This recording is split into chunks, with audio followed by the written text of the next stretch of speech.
अब मैं बात करता हूं identification of number of bond pair and lone pair around the central atom.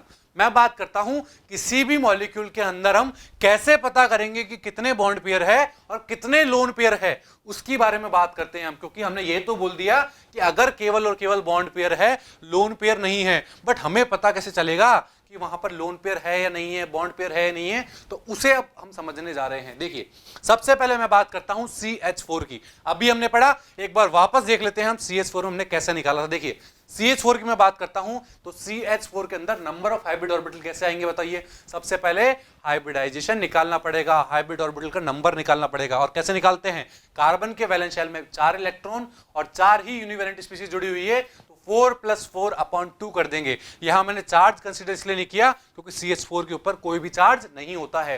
तो 4 + 4/2 करते ही क्या आ जाएगा बताइए, n की वैल्यू 4 आ जाएगी। कितनी आ जाएगी, n = 4 आ जाएगा। और n = 4 आया, दैट मीन्स उसका हाइब्रिडेशन sp3 होगा। क्या होगा, sp3 हाइब्रिडेशन होगा। अब देखिए, अब मैं निकालने जा रहा हूं उसके अंदर नंबर ऑफ बॉन्ड पेयर और लोन पेयर। तो देखिए, हमारे पास टोटल हाइब्रिड ऑर्बिटल कितने हैं, कोई बता सकता है। देखिए, 4 हाइब्रिड ऑर्बिटल आए हैं और 4 हाइब्रिड ऑर्बिटल आए हैं और कार्बन के पास कितने हाइड्रोजन प्रेजेंट है, 4 ही हाइड्रोजन प्रेजेंट है। दैट मींस 4 हाइब्रिड ऑर्बिटल है, 4 ही हाइड्रोजन है। तो यहां पर केवल और केवल बॉन्ड पेयर ही प्रेजेंट होंगे, कोई भी लोन पेयर प्रेजेंट नहीं होगा। That means bond pair plus lone pair कितना हो जाएगा, 4 + 0 हो जाएगा। 4 बॉन्ड पेयर, 0 लोन पेयर होगा। यहां पर बात क्लियर है, समझ में आया बॉन्ड पेयर लोन पेयर निकालना। ठीक है, एक और एग्जांपल लेके देखते हैं। देखिए, सेकंड में एग्जांपल लेता हूं NH3 का। NH3 का अगर मैं हाइब्रिडेशन निकालने जाऊंगा, नंबर ऑफ हाइब्रिड ऑर्बिटल निकालूंगा, तो n = 4 आएगा। That means 4 hybrid orbital present होंगे NH3 के अंदर। अब देखिए, अगर 4 प्रेजेंट है तो हाइब्रिडेशन हमें पता है sp3 हो जाएगा।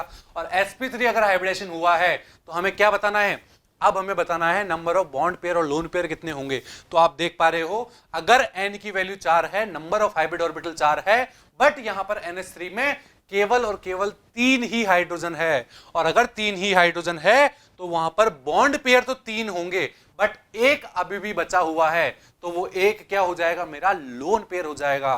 तो bond pair plus lone pair क्या होगा, वो मेरा हो जाएगा 3 + 1 हो जाएगा। दैट मींस 3 बॉन्ड पेयर और 1 लोन पेयर हो जाएगा। इसी तरह मैं बात करता हूं थर्ड एग्जांपल की, XeO4। क्या, XeO4। तो सबसे पहले क्या करना है, n की वैल्यू निकालनी है। n की वैल्यू कैसे निकालते हैं, Xe के वैलेंस शेल में 8 इलेक्ट्रॉन होते हैं, तो 8 तो वो हो गया। क्या कोई यूनिवैलेंट स्पीशीज है, नहीं है। क्या कोई चार्ज है, चार्ज भी नहीं है। तो 8/2 कर देंगे तो n की वैल्यू 4 आ जाएगी। और अगर n की वैल्यू 4 आई है तो हाइब्रिडेशन क्या होगा, हाइब्रिडेशन sp3 हो जाएगा। और sp3 हाइब्रिडेशन हो गया। अब हमें पता करना है कि यहां पर बॉन्ड पेयर और लोन पेयर कितने होंगे। तो देखिए, यहां पर 4 आई है मेरी n की value, that means number of hybrid orbital यहां पर 4 है। और अगर नंबर ऑफ हाइब्रिड ऑर्बिटल यहां पर 4 आ रहे हैं और कितने ऑक्सीजन प्रेजेंट है यहां पर, आप देख पा रहे हो XeO4 के अंदर 4 मेरे क्या प्रेजेंट है, 4 ऑक्सीजन प्रेजेंट है। और अगर 4 ऑक्सीजन यहां पर प्रेजेंट होंगे तो नंबर ऑफ बॉन्ड पेयर कितने हो जाएंगे, 4 हो जाएंगे। और लोन पेयर 0 हो जाएगा। और जैसे ही लोन पेयर 0 होगा तो हम क्या बोल देंगे, bond pair plus lone pair equals to 4 + 0 आएगा। यहां पर बात क्लियर है, दैट मींस सारे के सारे बॉन्ड पेयर होंगे, कोई लोन पेयर नहीं होगा। इसी तरह मैं बात करता हूं फोर्थ की, ClO3-। क्या है, यहां पर एक एनायन दे रखा है, दैट मींस एक नेगेटिव चार्ज मॉलिक्यूल दे रखा है। इसका कैसे निकालेंगे, देखिए बहुत इजी है। सबसे पहले n की वैल्यू निकालेंगे। n की वैल्यू कैसे निकालते हैं, सेंट्रल एटम कौन सा होगा, क्लोरीन। जिसकी इलेक्ट्रोनेगेटिविटी कम होती है उसी को हम सेंट्रल एटम लेते हैं। तो मैंने क्लोरीन को सेंट्रल एटम ले लिया है। अब क्लोरीन को सेंट्रल एटम ले लिया है तो उसके वैलेंस शेल में इलेक्ट्रॉन भी पता होने चाहिए। तो हमें पता है कि क्लोरीन के अंदर वैलेंस शेल में 7 इलेक्ट्रॉन होते हैं, क्योंकि वो 17th ग्रुप का एलिमेंट है। तो 7 वैलेंस इलेक्ट्रॉन हो गए हैं। यहां पर बात क्लियर है। अगर मैं बात करूं यूनिवैलेंट स्पीशीज की, तो क्या कोई यहां पर यूनिवैलेंट स्पीशीज है, कोई यूनिवैलेंट स्पीशीज नहीं है। दैट मींस यहां पर अब मेरे को केवल चार्ज को कंसीडर करना पड़ेगा। तो चार्ज कितना दे रखा है, -1। अगर -1 चार्ज होता है तो हम उसे +1 कंसीडर करते हैं। तो 7 + 1/2 कर देंगे और 7 + 1/2 करेंगे तो मेरे पास n की वैल्यू 4 आ जाएगी। That means number of hybrid orbital 4 होंगे और नंबर ऑफ हाइब्रिड ऑर्बिटल अगर 4 होंगे तो उसका हाइब्रिडेशन sp3 आ जाएगा। अब मेरे को निकालना है bond pair plus lone pair कितने होंगे। तो देखिए यहां पर 4 मेरे पास हाइब्रिड ऑर्बिटल है और 3 ही ऑक्सीजन प्रेजेंट है। दैट मींस केवल 3 ही बॉन्ड पेयर होंगे, बाकी एक तो लोन पेयर हो जाएगा। क्या हो जाएगा? एक लोन पेयर हो जाएगा। तो bond pair plus lone pair की वैल्यू कितनी आई? 3 + 1 वैल्यू आ चुकी है। बात क्लियर है? इसी तरह एक एग्जांपल और लेते हैं। जैसे अब मैं बात करता हूं H2O की। H2O की बात हम कर चुके हैं, एक बार और देखिए। सबसे पहले हम क्या करेंगे? n की वैल्यू निकालेंगे। तो हमें पता है n की वैल्यू यहां पर 4 आती है H2 में, हमने अभी थोड़ी देर पहले पढ़ा। तो अगर n की वैल्यू 4 है तो यहां पर हाइब्रिडेशन क्या हो जाएगा? sp3 हाइब्रिडेशन हो जाएगा।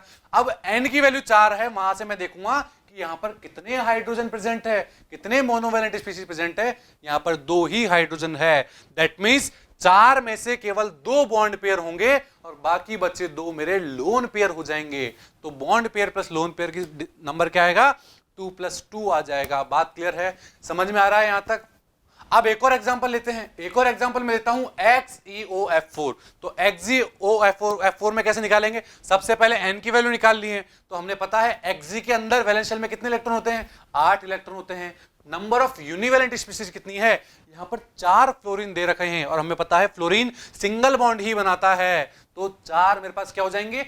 यूनिवैलेंट एटम हो जाएंगे। और क्या कोई चार्ज दिखाई दे रहा है? कोई चार्ज नहीं है। तो क्या होगा बताइए? 8 + 4/2 दैट इज इक्वल टू कितना हो जाएगा? 12/2। दैट मींस n की वैल्यू यहां पर 6 आएगी और n की वैल्यू अगर यहां पर 6 आ रही है तो हाइब्रिडेशन क्या होगा बताइए? sp3d2 इसका हाइब्रिडेशन हो जाएगा। sp3d2 हाइब्रिडेशन हो गया। अब n की वैल्यू 6 है, अगर Xe के पास 6 एटम प्रेजेंट होंगे तो 6 के 6 बॉन्ड पेयर बन जाएंगे और लोन पेयर की वैल्यू 0 हो जाएगी। बट मैं यहां पर देख पा रहा हूं कि Xe के अंदर क्या हो रखा है बताइए? Xe के अंदर 1 ऑक्सीजन है और 4 फ्लोरीन प्रेजेंट है। दैट मींस 1 एटम कम पड़ रहा है।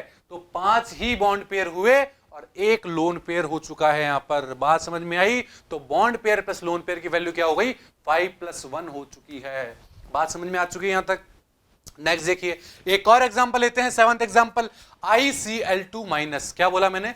ICl2- मैंने एग्जांपल लिया। तो देखिए ICl2- के अंदर क्या करेंगे? सबसे पहले आयोडीन हमारा सेंट्रल एटम होगा क्योंकि उसकी इलेक्ट्रोनेगेटिविटी कम है। तो आयोडीन के वैलेंस शेल में कितने इलेक्ट्रॉन होते हैं? 7 इलेक्ट्रॉन होते हैं। अब कई बच्चों को लग रहा होगा सर आप वैलेंस इलेक्ट्रॉन कैसे निकाल रखे हैं? तो हमने क्या पढ़ा था? हमने पहले पढ़ा था 13th ग्रुप का वैलेंस शेल में इलेक्ट्रॉन 3 होते हैं, 14th में 4 होते हैं, 15 में 5 होते हैं, 16 में 6 होते हैं, 17 में 7 होते हैं और 18 में 8 होते हैं। ऐसे हमने बहुत आसानी से इसको समझ लिया था कि किसके वैलेंस इलेक्ट्रॉन कैसे निकाले जाएंगे। तो मैंने बोला आयोडीन के वैलेंस शेल में 7 इलेक्ट्रॉन और क्लोरीन की मैं बात करूं तो 2 मोनोवैलेंट स्पीशीज लगे हुए हैं। तो क्या हो जाएगा? 7 + 2। अब चार्ज की बात करूं तो चार्ज भी आप देख पा रहे हो -1 चार्ज प्रेजेंट है। अगर -1 चार्ज प्रेजेंट होगा तो क्या हो जाएगा?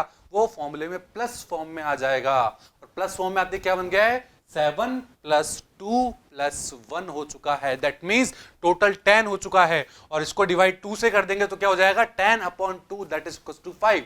तो n की वैल्यू 5 आ जाएगी। दैट मींस हाइब्रिडेशन की बात करूं तो sp3d हाइब्रिडाइजेशन हो जाएगा। क्या होगा? sp3d हाइब्रिडाइजेशन हो जाएगा और sp3d हाइब्रिडेशन अगर इसका होता है तो वहां पर अब हमें निकालना है बॉन्ड पेयर और लोन पेयर कितने होंगे बताइए।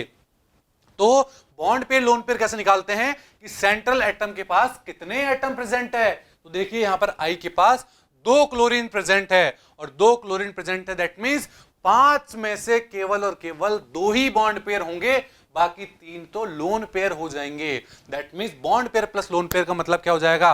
उसका मतलब हो जाएगा 2 + 3, 2 बॉन्ड पेयर और 3 लोन पेयर हो जाएंगे। बात क्लियर है? समझ में आया ये? एक और एग्जांपल की बात कर लेते हैं, 8th एग्जांपल की, जिससे हमारा सारा वेस्पर थ्योरी का पहला पोस्टुलेट समझ में आ जाएगा। मैं बात करता हूं CO3-2 की। किसकी? CO3-2 की बात करता हूं मैं। तो देखिए यहां पर मैं अगर इसका हाइब्रिडेशन निकालने जाऊंगा तो कार्बन के पास वैलेंस शेल में 4 इलेक्ट्रॉन, ऑक्सीजन मेरा मोनोवैलेंट स्पीशीज नहीं है। चार्ज की बात करूं -2 है। अगर -2 चार्ज होता है तो हम प्लस में लेते हैं और प्लस में लेंगे तो क्या होगा बताइए?